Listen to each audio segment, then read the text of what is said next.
Sedím v noci pod hvězdama, koukám nahoru, miliony světů plují v nekonečným prostoru. A my tady dole kreslíme si svoje hranice, hážeme si klacky pod nohy a stavíme si mříže.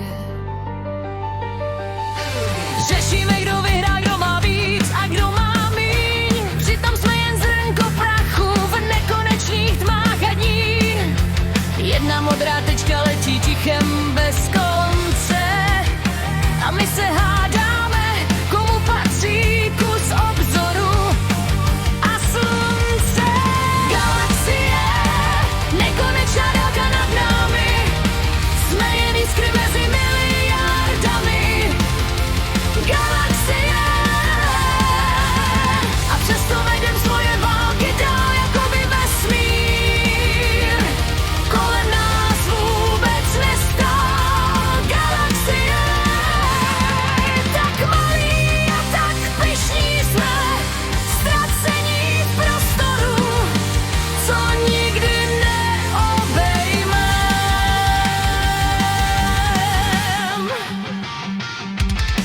Hvězdy hodí milion let a zase zhasínají. Planety se rodí, mizí, nikdy se neptají. Jen člověk pořád bojuje o svoje pravdy, jako by byl středem všeho, pánem každý. Galaxie, děti pláčou, vojáci jdou proti sobě a vesmír mlčí stejně jako tisíckrát. Před náma možná by stačilo zvednout oči k nebi výš a pochopit, jak krátký je náš čas a naše tíž. Galaxie, nekonečná dálka nad námi, jsme jen jiskry mezi miliardami. Galaxie, a přesto vedem svoje války dál jakoby vesmír.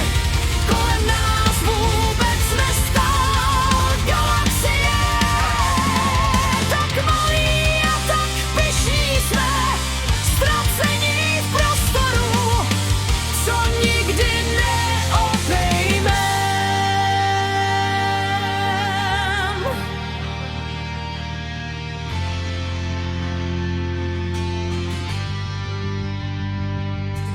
Až jednou zhasne naše stopa, v písku času vesmír poletí dál, bez jedinýho hlasu. Tak proč se nenaučit žít a podat ruku druhým, když jsme všichni pasažéři na stejný